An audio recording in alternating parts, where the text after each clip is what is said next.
Hello, everyone. Welcome back to PaaMystic Podcast. I'm your host, Kristina Bloom, and I would love to welcome you back. You can see I'm in a different office today. I have my friend and producer, Gwen, who is with me, and she is in my office today. So we're kind of switching it up and having some fun here. So I have a great guest today. First, I wanted to tell you about a couple of things coming up on the 16th, next Tuesday at 7:30 p.m. Central. I will be teaching an online class on remote viewing. So that information is on Facebook in all of my different, it's in my group, it's in my business page, it's on my personal page. So you can just go in there, register for the class. It's $35. And it is a 2-hour class on Zoom. So I look forward to seeing as many of you as we can possibly fit in. So I'm looking forward to that. And then on the 27th of December, I will be at, I wrote it down because it's 3 words here, Book, Bauble, and Blessings in Antigo, Wisconsin. At 2 p.m., I will be doing a gallery reading, and I will also be available for individual and private readings. So that's my schedule through the end of the year. And not quite. The following Monday, I'm not sure what the date is here. Let me just take a look at what the date is. On the 22nd, I will be having, no, wait, I'm sorry.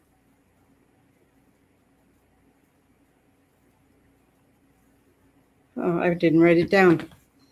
The third Monday, sorry, a little disorganized this morning.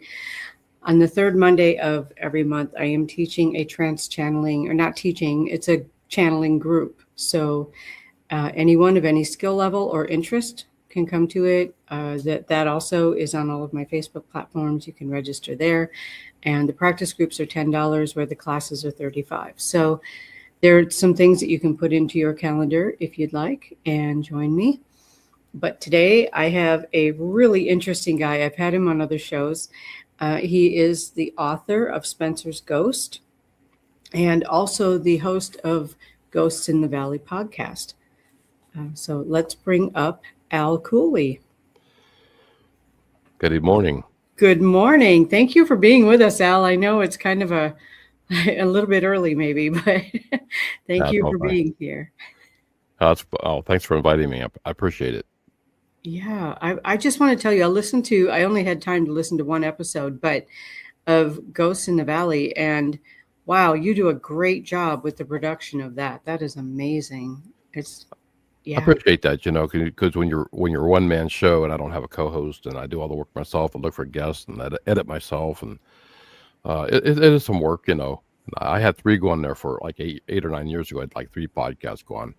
And I was like, well, that's a lot, so. Yes. And plus playing in a band, I have to balance my time somewhere, So. All right. Yeah, I forgot that you were in a band. I knew that, but I forgot to mention that. So tell me about your band. Like, what is the genre of music? What do you do there? We're just a bunch of old farts, We're called the Boomers, so we specialize in 50s, 60s, 70s. We're all in our 60s, 70s years of age, and nice. So there's no head banging stuff. You know you're going to get when you get us, So right. No free bird at like the middle of the night, or no more 3-4 hour gigs, and so we're kind of slowing down a bit. And we me and the drummer, we've been together since. Matter of fact, he's in my book. He's in Spencer's Ghost. Joseph. Me and him, we've been together since junior high. Oh, so wow! So we're still playing together, and we enjoy it. We have fun. That's the main thing, is having fun. It really is. Mm-hmm. Yeah, no matter what you're doing, as long as you're having fun with it. I know what you mean about all those podcasts. I had 3 going at once too, doing everything, the production, the recording, all of that. So yeah, I remember I had you and Rez on. Yes. A year or 2 ago, I can't remember. Right, on Ghosts in the Valley. We had you on Red Rope Paranormal. Right, yeah. I'm gonna have you back on next year too, and I'm taking a little bit of hiatus since I've had been zapped with the COVID for the last 3 weeks. Oh, it's like I missed Thanksgiving, missed my birthday, missed. So I'm trying to get back. Trying to get back into it. That was a few days ago. It was, yeah. Thank you. Yeah. Well, happy birthday. Thank you. See, all those things I write down and then don't look at my notes and forget to say because. Oh, that's great. You still got that up here, Yeah, I have to write it down, Yeah, exactly. Exactly. So I was reading the description for Spencer's Ghost, and I can't believe I haven't already read that book. So I will be ordering and reading that book because that just looked amazing. So that is kind of a fictional but biographical It's story. mainly true. It's 90, I would say 90% true from true stories. Unbelievably true. Growing up in a haunted house. So when some people say they lived in a haunted house and it follows them, their whole life, they've had a ghost in every house or something happens.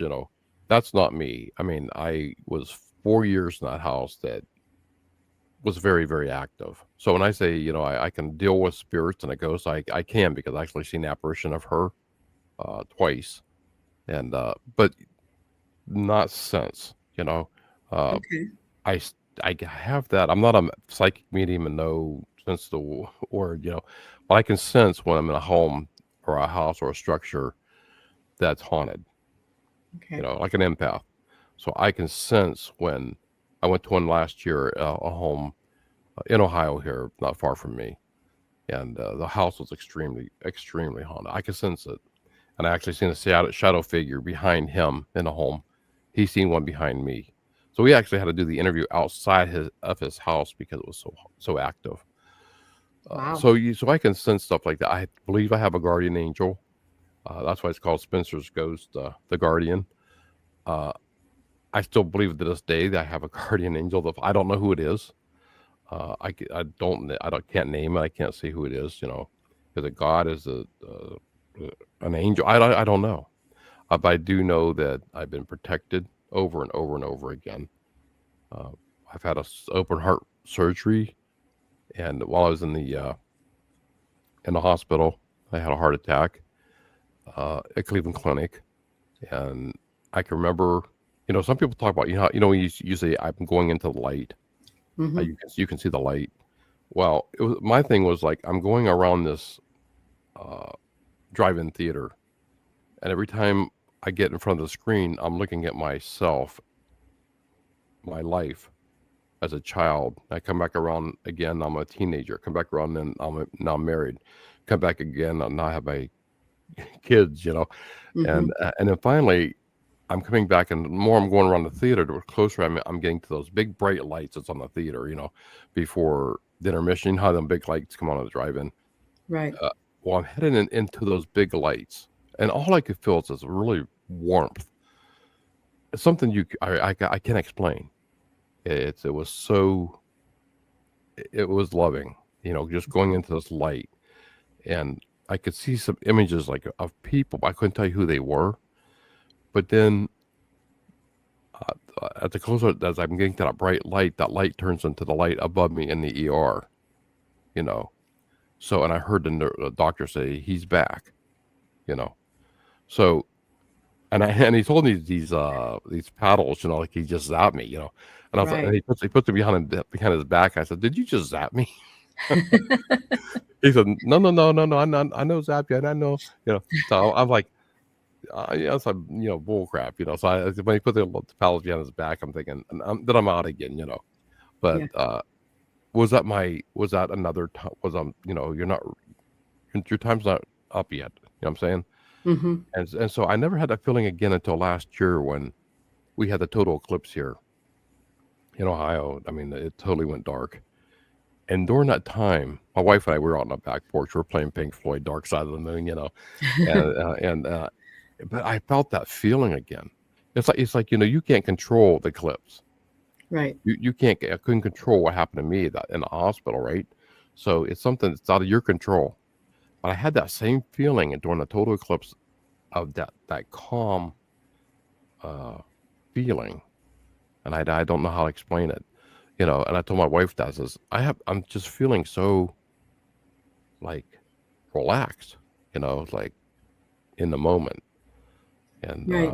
that's hard to explain. I only had it twice, and it was like during my surgery, and again in the total eclipse. And so, yeah, saying I have a guardian angels, yes, for sure. Definitely. More That's than one time. excellent. More than time. I couldn't name all the stories, but Right. yeah. Mm-hmm. Yeah, I know the feeling because I've had 4 near-death experiences, and so I know exactly the feeling that you're talking about. Mm-hmm. So, but try to put that into words in English that really make people fully not just understand. Like people go, "Yeah, I get it, I understand," but no, unless you've been through it, you don't really have words to explain the depth and breadth of that experience. And that's why I said it's about my podcast, same as yours. Right. When you have people on, it's not that I'm taking your word for it. Mhm. I'm taking your word. This happened to you, because the only way you can Right. explain that is talk about it. So whether you either been abducted by an alien, UFO, Bigfoot, no matter what your experience is, Right. I mean, how can I say you're crazy if you're telling me you've been abducted, right, by an alien, when you could say the same thing about me, writing this book, Spencer's Ghost. Right. You could say the same thing about me, bull crap, that didn't happen, or there's just too much stuff in here that couldn't have happened to you. My wife even said that. That's a lot of stuff, but she didn't use the word stuff, But Right. but if you think about it, I'm done explaining, trying to explain myself. I really don't care if you don't believe me. That's fine. God bless you, because Right. I hope that never does happen to you. I hope Right. it never had that stuff that happened to me in the house. I hope it never happens to you, because like you said before, unless it happens to you, it's hard to understand. It's Right. like Alzheimer's or cancer or anything like that, schizophrenia. It's hard to say unless you have that in your family or you experience it yourself, And then when you do, you'll understand more, I think, because Right. you have that experience. I had the experience because I never believed in a ghost until we moved in that house. I was 12 years old. So I believed in a boogeyman or a ghost or spirits, any of that crap. But when you experience it, you know, and then my friend in the book who, uh, his thing wasn't with ghosts and spirits, his thing was with UFOs. How could and here I am thinking, I don't know, Rick, this is kind of, yeah, but how can I say that? Because what he was telling me back then in 1967, I'm finding out from guests on my show, like say 3 weeks ago, Right. same story, you know, uh, I never knew about the black-eyed kids, and he brought that up in 1967, so how can I say somebody's crazy, or I'm taking your word for it? Because my show is something you can come on here, and I'm sure there's going to be thousands of other people out there that can relate to you. They can relate to your story. That's what Yes. my podcast is all about. I thought about years ago about giving it up and who's listening to me, and but you find out that there's a lot of people from all around the world that have a similar story to whatever guest I have on, and uh, I love the show. I love meeting people. I love their stories. I become friends with them. Uh, I get to meet them, like I did this a couple months ago into Paracon in Kentucky. I met an author, met people that's been on people that's been on my show. 8 people Right. was at this Paracon from different areas of the country. And I was so excited. We were all excited because we got to meet each other. You know what I'm saying? So Yes. you were on my show, and there's so other people like yourself I would love to meet someday in person, uh, and that's what it's all about, connecting with people that have similar interests as you, that Hmm. can understand you. I mean, I was on a show not long ago, and it's happened more than once where they asked me, why did it take you 50 years to write this book? And I'm thinking, well, you think about it. Who do you talk to in 1967, 1970? Who do you go to? There's no Google. There's no internet. Right. So the only Yeah. thing you had was a library to look up, and if you, God forbid, you go to your preacher at church because you're going to be condemned to go to hell, uh, or your teachers, or because you're going to be labeled crazy. You can't call the police because they'll lock you up for being smoking dope or Right. whatever. Yeah, exactly. I mean, who do you go? Who do you go to? So now you have this avenue now Mhm. with the internet, with Amazon, with so many avenues. You can sell your book. You can talk to people at conferences and paracons, and uh, I've been invited to so many to talk about the book. I have a lot of people. They'll sit there and say, I don't know, man. You know, and that's fine. But you'll find out that those people are the ones that stick around the longest because they want to learn more. Because Right. I think they had something there happen, but they just don't want to admit it. Or they don't want Yes. to come out and say it. And I couldn't tell you. I would be a millionaire if I had a dollar for everybody that said I was crazy or out there. Me too. Yeah, I'm sure. Me too. Yeah, yeah. Yeah. Especially in your line. Like I heard you last night on a podcast. And I don't know which one it was, but you had mentioned something. A couple of things. And I agree with you. I agree with you 100%. When I think he asked you if you what piece of equipment is your favorite equipment to go in during an investigation, and you said myself. Yes. And I love that because I've always said that your biggest tool is yourself. Yes. Because if you're touched or it's coming to you through a vision, through thought, or through telepathy, whatever, Mm-hmm. that's or your touch or push, or that's your biggest tool. I mean, Absolutely. because Yes. even if you have it on video, people still don't believe you. You know, Mm-hmm. I've had that. You could have it on an EVP. Well, that didn't happen. That don't say that. I don't hear that at all. It's Well, funny because I listen to EVPs and rarely do I hear anything that makes sense to me, exactly. you Right. know? And if they say they said this, well, hello, Charlie. It could be something totally different. But if they tell you so many times it says hello, Charlie, You you're gonna believe it. you're Yeah. gonna have that in your mind. It says hello, Charlie. Yes. I'm not saying it doesn't say that. I'm not said that before. I'm not dogging paranormal equipment at all. You use whatever you're comfortable with. To Right. me, I like to go in. I'm old school. So I got a recorder, audio recorder. I was using an infrared camera, uh, uh, and just my body. You know, Mm-hmm. uh, and it's like fishing. I always said before, it's like fishing. You can go in like 10 investigations, and maybe 9 of them were you didn't get nothing. But that one time, because a spirit will pick and choose who they want to connect with. Yes. I was just going to ask you about that. Yes, they Oh yeah, do. yeah, They they do. do. There can be spirits completely surrounding people who are not paying attention to how their body's reacting or what's popping into their minds or whatever they're feeling. And they're just standing around looking at us like, why should I talk to you? Right, right. Give me a reason to talk to you, you know? Yeah. So when you said your body's the biggest tool, I agree with that. And also you said everything happens for a reason. I do not believe in coincidences. I think everything does happen for a reason. There's a reason why that happened. You know, uh, you're responsible for your own actions you take. Hmm. And everybody wants in today's society, everybody wants to blame somebody else. Yeah. Look for Always, a reason for something that maybe just doesn't even have a reason, it's right, right. you know? Why are you pointing your fingers at somebody else when just mind your own business, man? Hmm. And if there's a problem somewhere, fix it. Or if you have a better solution, bring it to the table.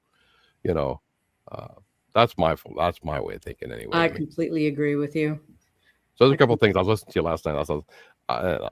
I could relate to that. I really could. Especially with the body. And especially yourself because you're gifted on what happens to you, what you can see and vision. And feel. yes. That's And a gift. I think that when people really make friends with their own bodies, then you can really pay attention to what your body is telling you. Right. Mm-hmm. 100%. Yeah. So many people in the spiritual world are just like the body is kind of just, yeah, it's a beat up old car, but I'm really focused on spirit, you know? Yeah. But if you're paying attention to your body, it will talk to you and it will tell you, hey, pay attention. There is something going on here that you need to be aware of. So, yeah. Mm-hmm. I've always said too before, if you were a jerk in life, you're a jerk in death. You know, Pretty so much, yeah. yeah, yeah. You ever been? I've had a guy on my show before, and he said, he went to a funeral, and he said and listed all these people. Oh, what a wonderful man! Oh, he was such a great person. He was thinking bullshit. This dude Hmm. was an asshole. I mean, and that was his and when he got done, he talked to his friend when he stepped outside the church, and it's like he says, "Did you think?" They went on and on about how great this guy. Do you know anybody really liked him? And he's, I honestly don't. So uh, I do believe that how you conduct yourself in life is what's expect that in death. You know, you reap what you sow. And growing up in a church, that's I'm not dogging religion. Hmm. That's why I try to keep religion and politics off my show. You know, but it's hard sometimes, especially when you're talking spirituality. You know, because I think in the Ouija board there was a difference. With how it separated Christianity from spirituality, in a way to where you're trying to contact, say, your loved ones from the Civil War. Hmm. That never had a proper closure of their death. And I was expecting that, like, recently with all the COVID deaths. I was thinking maybe that might spike again because they never got to say their proper goodbye. If you Right. were, because when it first hit in 2020, it was like when you're in a hospital. I remember my uncle being there. My wife and my aunt couldn't tell her goodbyes. All she could is look at him through the outside window, and I thought that's sad. You know, Yes. because and how many times in life have you never had that proper closure? So you think sometimes maybe a spirit can linger on because they never had that closure? Yes, I do. I've Hmm. run into that several times, like the story I told last night about, the man with the little boy and continuing that fight for centuries, couple of centuries, because they didn't have closure. They just kept doing it over and over and over again. They didn't get to say, all right, we're done with this, time to move on, goodbye, anything. And they were both kind of loners, you know. Hmm. So it was just interesting that that story, or that experience, I'm going to say, has stuck with me for years because it was so profound. I think for me, in the line of work that I do, I had never seen anything like that before. That was my first experience with stuck spirits that I didn't even know what to do. I just called for help, which is typically what I do anyway. So yeah. Yeah, I had a guest on that kind of brought me to tears. Where you don't really think about it. When uh, they're doing an investigation, right? Her partner is upstairs and she's downstairs, and there's two spirits. There's a mother, there's a daughter. They're in the same house, but they don't know. Well, how do I put this? The mother knew she was dead, Hmm. but the daughter didn't. Oh my. Okay. All right, and so at the same time, they're connecting with these spirits, and she said how the one's looking for, and I don't understand this. I don't try to reason it, but she's upstairs, and they both connect, and she says, and the little girl's looking for her mommy, so and when she says you can just go into the light, you just move on, we can move you on, and you can see your mom. And at the same time, when they both were connecting to each other, all the power in the house went out. I I mean, believe it. all your Yeah. EVPs, all your power grids, everything you're using, everything just went down. And they're both psychic mediums, both the mom, both the investigators. Hmm. They both came to tears, man. It's like because they knew they connected the two, Yes. and then after it was all done, there was nothing there. So that really moved me. I mean, I really did. Yeah. I was like, Yes. and stuff like that, man. That's having stuff come on your show. People come, and that was told to me after we went off air. So sometimes you get the best stories when I shut this recording off, or you do. Because you just maybe Yeah. talk a little bit, and when she told me that, I was like, oh my god, I wish I could have recorded that. And she said, Yeah. no, I preferred, I didn't want it on there. So, and I'm like, why not? Mm-hmm. She said, I thought it was really personal. I just thought it was a personal moment. That's like, and sometimes it's really hard being like in your line of work. It's Mm-hmm. really hard. Sometimes some people, you go home, you leave your job there. Sometimes your job is when you're helping people, it sticks with you, Mm-hmm. and it's hard to shut it down. I understand that, you Yeah. know, I had someone, second medium on my show. I always ask them, do you feel it's a curse or a blessing, for what you have? And it's always, it's a little of both, because you can't just have the one without the other, Exactly. you know. Exactly. So I applaud you for that, and for and the job you're doing and your shows, uh, and helping Thank people, you. I mean, That I, is the goal, right? I mm, mean, that is the goal of reaching out. That is the goal of being able of doing selling my own books or sharing my own stories or having the classes or the practice sessions or going to different events. I mean, you and I do the same thing that way because our stories help each other. Our stories or our stories help other people. They help people heal. And I think that that is so important to be able to emotionally and spiritually help people heal. right, like having, a guest comes on your show and say it's with Bigfoot, Hmm. it's hard. Who do you go to? Say I seen Bigfoot, uh, or you can come on here and actually tell your story and not Hmm. feel like you're crazy, Right. or I've had one just recently. I mean, from the Appalachians. That we were talking. I haven't done too many on Dogman, and they were talking about Dogman, coming out of I can't remember. It's somewhere but in the Appalachians, Okay.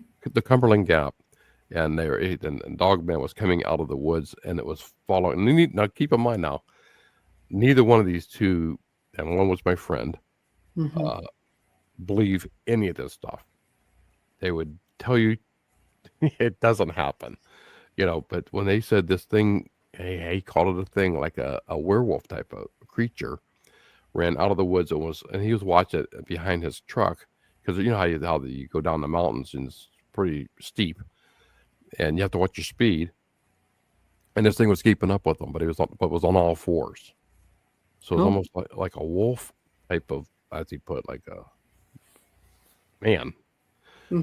And then all of a sudden, when they were picking up speed, the thing stood up and now was running and had its two claws or whatever on the back of their pickup truck.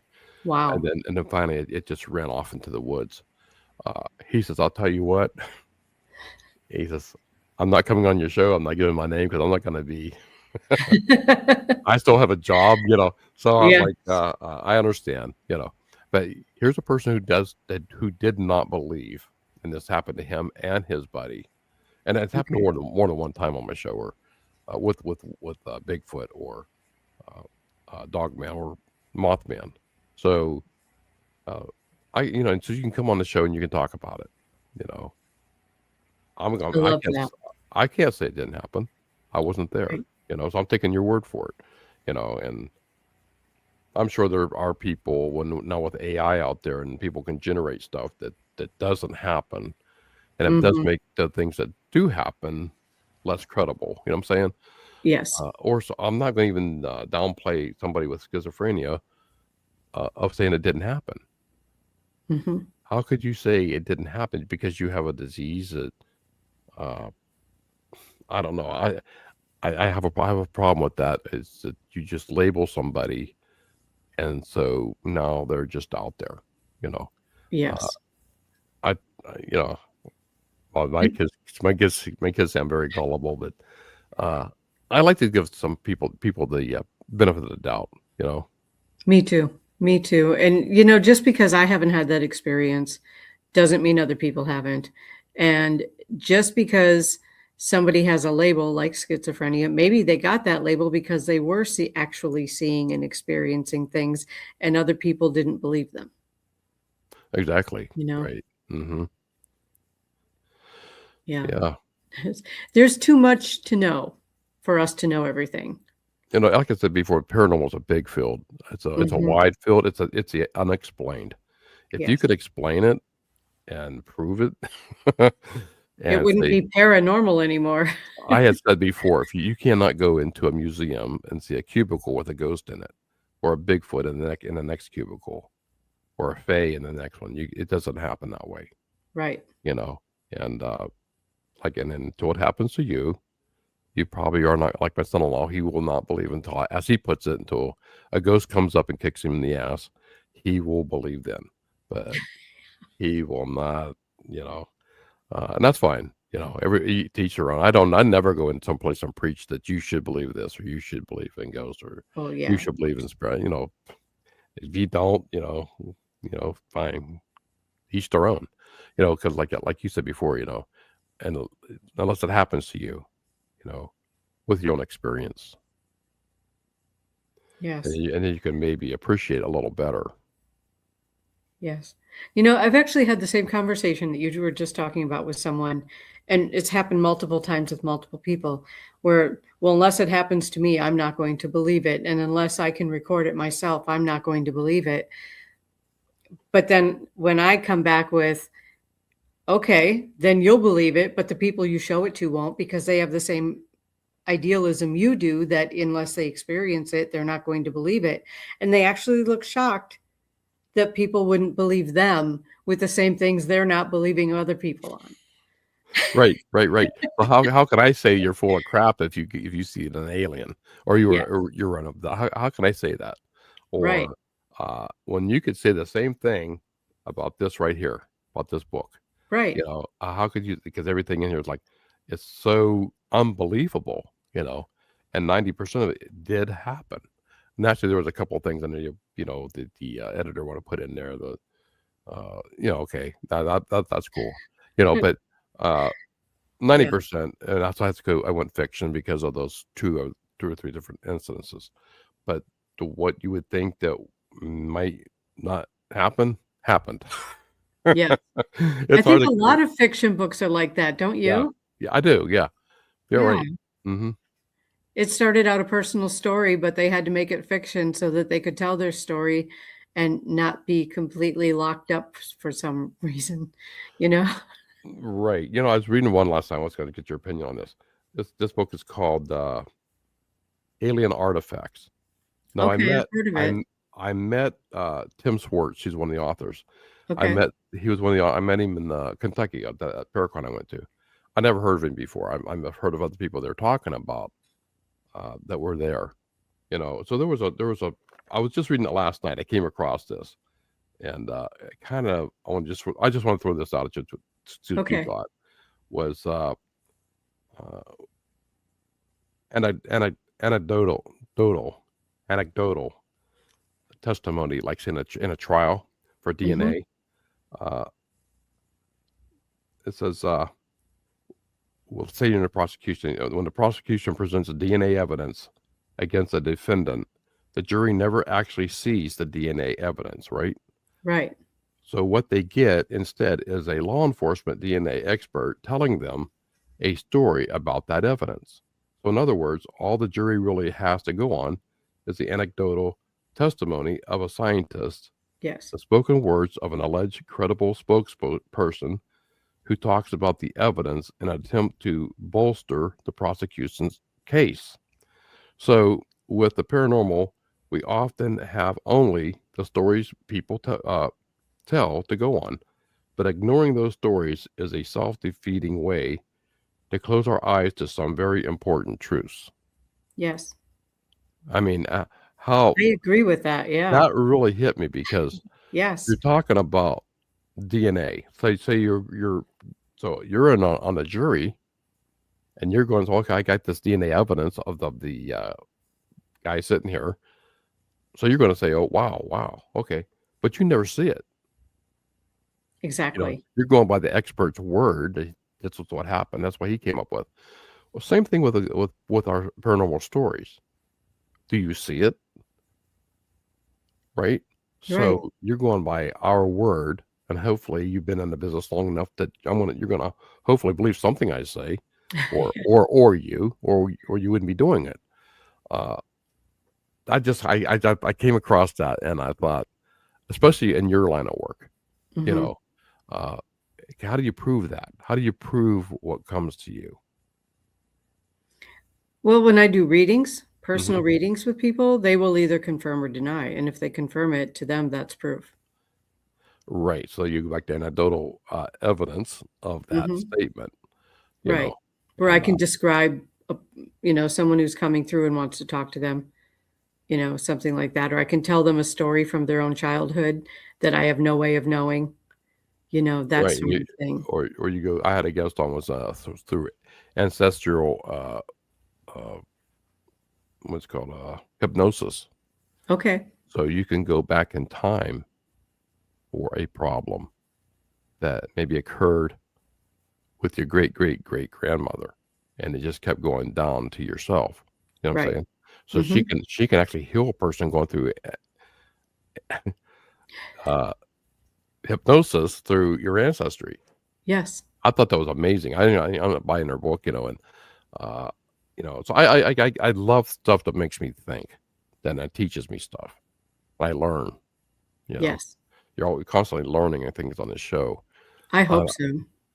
yeah. Well, you hope to. I hope so. Yeah. Right, right, right. And you can smell out when somebody's giving you a bunch of crap. Oh, yeah. I mean, I had a guy on the show. He says, I actually took him off the show. I didn't even put it on because he was talking about how he was picked up by the police, and no, he was picked up. Yeah, he was picked up by the police for drunk driving. So I thought, okay, I'm thinking, where's this going? And he says, well, he had all these beer cans, Budweiser cans, in his truck. I says, okay, so you were drinking? No, I didn't say that. What happened was I was abducted by these aliens, and they got me drunk on Budweiser beer and threw the beer cans in my truck and took off. I want you to go to court with me and testify that the aliens abducted. And I said, I can't do that. I mean, is this your whole story? I mean, Wow. and so I had to say, call him on that one. So I actually had someone say, "Well, how do you know he was abducted by an alien?" I said, "I just kind of don't think they fly around with Budweiser beer." So Yeah, that would be the killer of that story, yeah. you get all kinds. But I would say most of them, 90% or more, are legit. Mhm. I'm hoping that because and I've had a guest on that were abducted, where things happened in my house, and she would call me and say, "Did this happen?" Right. I said, "Yes, it did." You know, and it took me like 3 times to get her interview on my show because every time I did, she would shut off my power through the phone of my house. And that's like, and she would call me back. Did your power just go off? I said, yes, it did. When she was abducted, she was on Unsolved Mysteries. It was on uh, Netflix, and Okay. her name, yeah, it's gonna flip. That's all right. Sorry. Anyway, she sent me video of her walking by her light, and the light would just shut off. And then when she walks by, light comes back on. Well, she can't fly on a plane either because she shuts down the computer of a plane. She can't go out walk by in the parking lot of a car. She sets off the car alarms. She got all this energy, and Yes. that's what happened. So when she shut my power off, it took. Here's the thing, man. It took everything off my computer, right?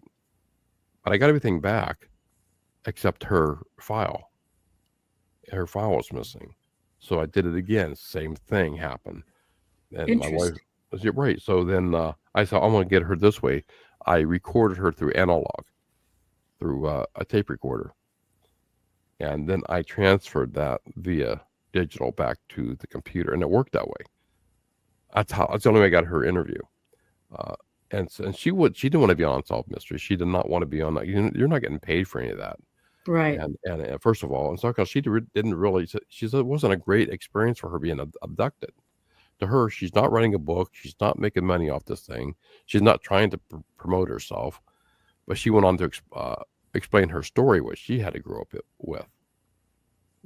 And Melanie, that was her name, Melanie Kirchdorfer, and she, I just loved her, and we've been friends since then. And so she wasn't one of these people that's trying to be famous, seeking that through that TV show. She's farther from that. She didn't want none of that. And where the other two guys are on my show, I had quite a few people from that episode on my show, even the director of the Unsolved Mysteries. Mm-hmm. So and hearing their stories, that all just fascinated me. But hers always got me the most because she was one out of all of them that's not writing a book.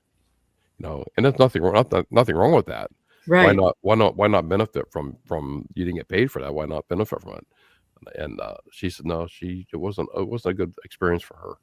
So yeah, her I really could connect with, and a few other people, that that's why I have a cross on my wall over here. I got one in the back, and I do a protection prayer when I go in and come out.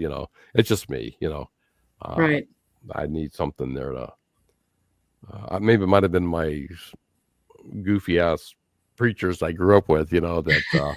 Yeah. If you go to somebody and this actually did happen. I'm writing this. I was 12 years old. We went to church. I'm telling the preacher what's going on. I don't have nobody to talk to.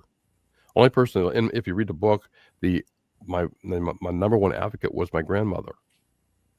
So she believed in superstitions, and she had these old remedies passed down to her. In my book, I have a chapter on the blue tea. I drank this blue tea that got rid of this nasty cold I had, and so she had all this stuff. And I could go to my grandma. I could go to her. Grandma Pearl was in my book.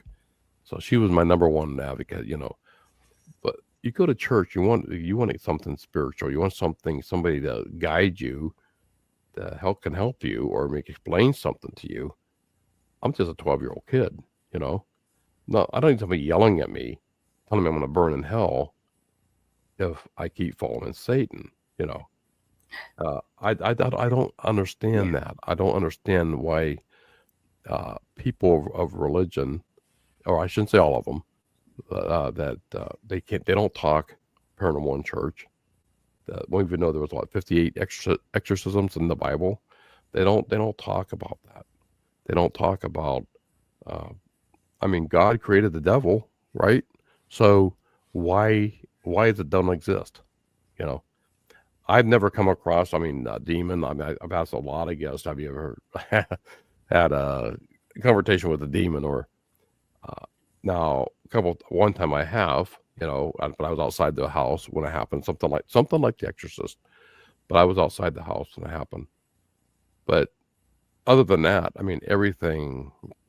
It's either, you got ornery spirits and angry spirits. Oh yeah, yeah. And that doesn't make them a demon. Right. And sometimes you have spirits who are afraid for whatever reason.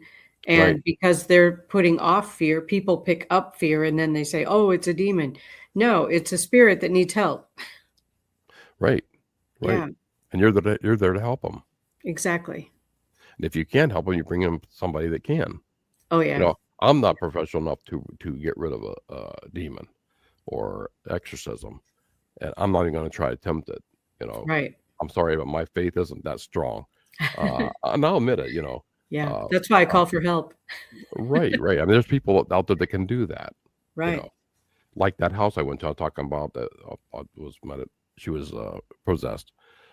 Now this was a Baptist, an all black Baptist church, all black Baptist family this was happening to. So you had the deacons and the lay ministers. Everybody was in that house. Might have been like 7 of them. And I did a lot of work for this church. So he called me, he wanted me to do it. I didn't know that the family didn't know I was coming. And here we get this strange white man coming in their house, trying to make money off of their grief. And it wasn't, and I had apologized. I was kind of set up by the deacon of the church for that. Yeah. And I said, I'm first of all, I'm getting paid for just doing the show for the church. I'm not making it for my looking at the profit on your, what's going on here. So and after the grandmother finally knew, that's kind of she was kind of pissed off at the deacon for doing that, But then they ended up calling in the Catholic Church, Okay. two Catholic priests that came in. The one even left because he couldn't take it. So there was one person left, and it was without lasted quite a few hours, and he did. He he exercised the girl. So, but uh, I can't say I wasn't in the room, so I didn't Hmm. witness any of it. I was there before. I seen her before it happened. I seen her after it happened, and Okay. I can honestly say she was like a different person. But it reminded me of The Exorcist a lot. It really did. But people won't believe that, and that's fine. But that's my only thing. When I go into places, I get almost, when I was pushed one time, I was doing my documentary. I did a documentary called Ghost in the Valley, based on true ghost stories in Ohio and Pennsylvania. And I was on this bridge in Hermitage, PA, and I was pushed from behind. And I'm not gonna say it was a demon, uh, but and the actress I had brought in, because it was supposedly a girl was underneath the bridge. And if you go on the bridge at night or during the day, your Hmm. car will shut off, and then she'll be in your back seat of your car, the ghost. So, and I thought, oh, I'll put this on. I had 2 or 3 stories come to me that way, and this is pre-internet, so this is why putting ads in the Cleveland Plain Dealer and the Pittsburgh Gazette. I was putting ads Okay. up looking for true ghost stories, right? So that's how I got the stories. It was weird. I got 3 stories from the same bridge, from 3 different people. All right. So the actress I had that was going to play my ghost, I didn't know she was from that area. So sure, I knew the legend. Okay. And I feel bad to this day that I put her in that position, because you know how it goes. Some 9 times out of 10 stuff doesn't play out the way you plan it. So I have my own production crew, but half my crew didn't show up. Half the actors didn't show up. I had one actor and one of my production crew, and that was it, and me. So I'm like, do I try to get what I can get because we're all here? I had to travel a few miles to get there. Uh, and the actress, she was cool with it. The guy that was supposed to play the guy driving the car, he didn't show up. So the bodyguard I brought with me, he was supposed to be under the bridge while she's on the bridge while I'm coming down, filming, coming down the hill. I'm doing this all myself. Very generic. But it was I won a runner in a short form film festival with this thing. So that was unbelievable in itself. So anyway, after it was all done with, all she had to do was stand on the bridge, with her hands up like this, staring straight at the camera. That's all she had to do, and Hmm. don't blink. You know. So it took me almost like 7, 8 takes because she had to blink. You Well, know, of so, course, you tell someone not to blink, that's the first thing that and happens. they're gonna blink. After she got it back in the car, and we're going back up the hill with her, right? Hmm. And my Arthur, my buddy, who he's like 7'8", 6'8", 300-pound black man, and he very very intimidated looking guy, but he's the nicest guy on the planet. And I said, well, I brought your bodyguard. Well, he ended up playing the guy. I put him as the actor. And so as we're coming down the hill, she's on that bridge by herself. So I feel bad. I don't know what happened in that 3 minutes coming down the hill, goes in a little gully, and she couldn't wait to get out of there. And I know, so I told Arthur, I said, take her back up the hill. I want to get some more footage of the under the bridge. And he said, okay. I was assuming they're going to come back and pick me up. Well, they didn't. So I'm What you under get there for assuming, Al. That's what you get for assuming. assuming. So I was pushed from behind. My ear was flicked. I heard a growling. All this, and I'm not telling myself, no, this isn't happening. And when somebody pushes you from behind, Yes. like a fist in your back, and just pushes you. Hmm. That's what I was feeling. And when I got up the hill, she says, "Were you pushed from behind on that bridge?" Because she was while she was standing there. I feel bad to this day that I put her in that position. I would never do that again. I was younger then, uh, and sold quite a few copies of that DVD. But then she went on to go to Hollywood, and she was in a lot of films, like B-rated films, But she went as an actor. I tried to get her on the show to talk about it. She declined, but that's fine. But yeah, probably she's pissed off at me because I was scaring her half to death that day. And she told me her story, what she knew about that bridge. Well, meanwhile, as I'm walking back up the hill with my cameras and my tripods, and I'm not like, man, come on, Art, you're supposed to come back and pick me up. That's only I might have to walk like maybe 200 yards up the hill. But anyway, as I'm walking, the Hermitage Sheriff Department driving by, like, what are you doing down here with this camera? And first of all, I didn't get any permits to film there. Oops. But he was cool. He was really cool, and he told me his version of what he heard. And I thought, oh, that's different from the other ones I got, and he knew all about the legend, as it goes. So it's always cool on how a story evolves from another story to her story and what she knew. I didn't know she was from the area because I hired her out of Youngstown, Ohio, and here she's in PA, Hermitage, PA. We're doing the filming. They're pretty close in proximity, though, because I've been to both. Very close. Very close. In fact, Gwen and I, my producer and I, went camping in Hermitage. Oh, really? Yeah. I can never say the name of the park right because I don't remember correctly, but we call it Shenanigans. What's that? It's like Shenango or something, but yeah, we call it. There's a place called Hillview Manor that's not far from that you should check out. I heard about that. That's very active. Okay. I think it's in Newcastle. That's not far from Hermitage. Right. Yeah. Yeah, I'm familiar with the area. I've worked in Sharon a few times. Oh, so you know the area then. Okay. A little bit. Yeah. Yeah. I know nothing about Wisconsin. I haven't been there yet. So. Well, you should come up here. It's beautiful.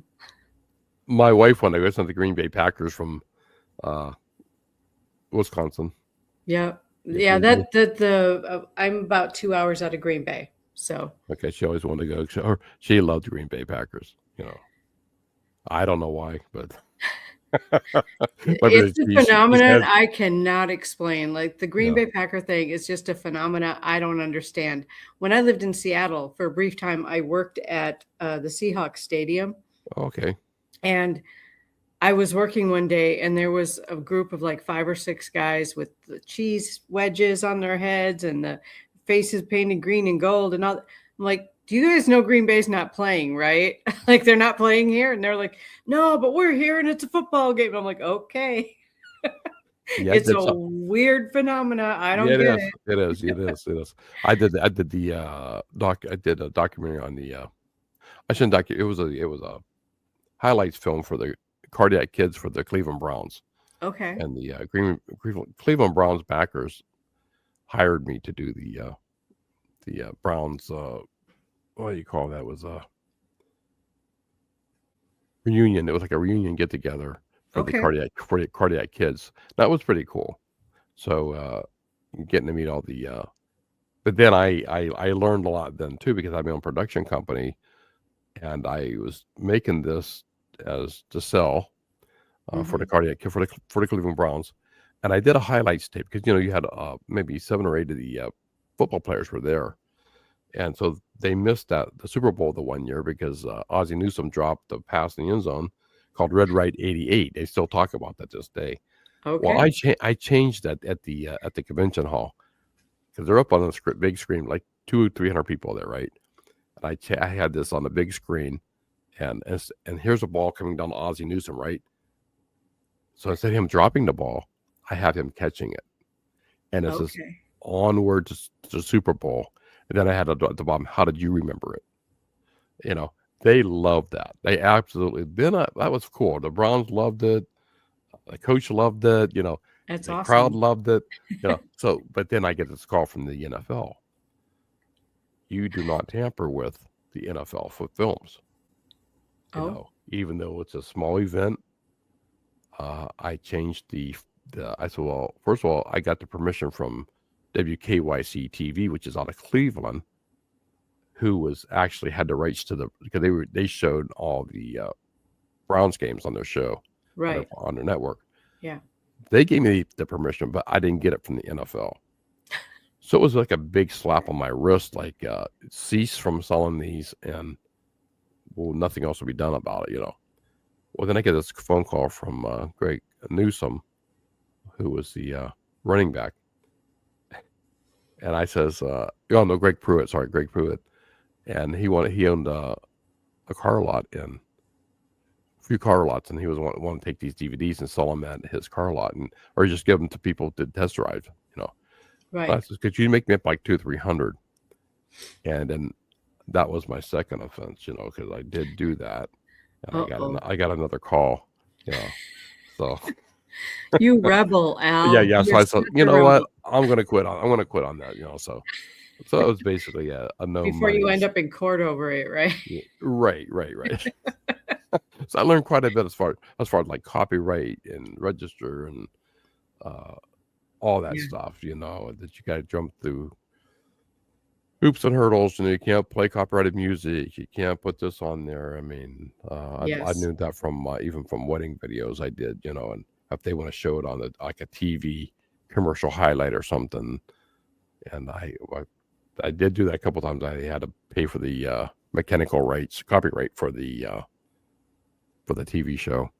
Right. And I was running my own cable show for a while on our Spectrum here in the area, Youngstown area.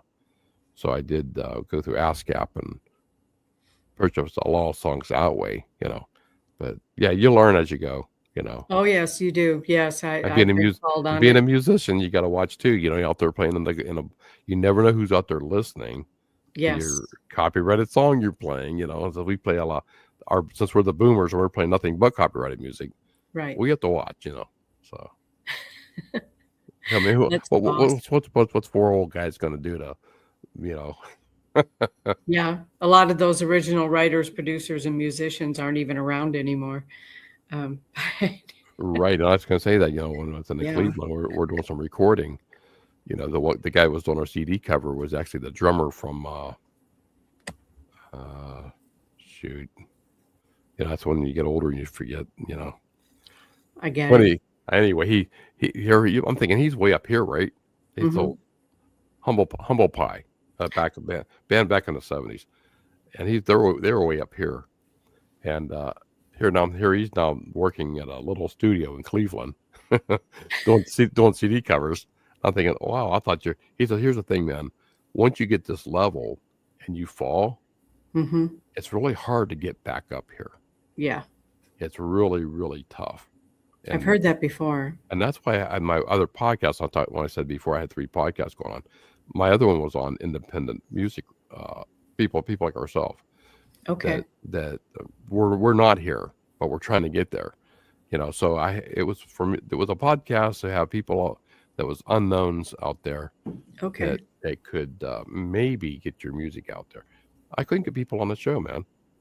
So then I started going on. How about the bass player from Buddy Holly and the Crickets? Or I mean, what are you doing? What have you done to this day? That was then. This is now. What are you doing?